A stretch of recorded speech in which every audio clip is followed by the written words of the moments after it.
रायपुर में सड़क किनारे अवैध कब्जा ला हटाए बर प्रशासन डालने चलात हवे विशेष अभियान।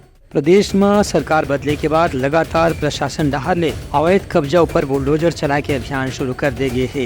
यही कड़ी में राजधानी रायपुर के सालिम स्कूल के सामने बने हुए चौपाटी ला काली तोड़ेगीस, एक बाद NIT के सामने जतका भी ठेला गुमटी लगे रहे थे ओला भी हटाए गए है। आज यही अभियान सुंदर नगर लाखे नगर रोड में खलो चलाए गीस। एक संगे संग VIP की राह में अवैध रूप से बनाए गए दुकान ला आज तोड़ेगीस। प्रशासन के कहना है कि जहां कहीं भी अवैध कब्जा है ओला अब तोड़ी जाही।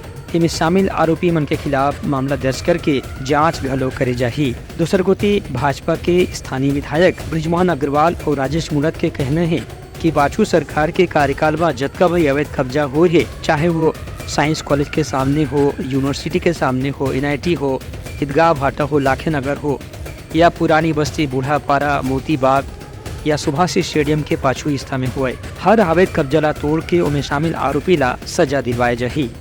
Bureau report, Lanka news.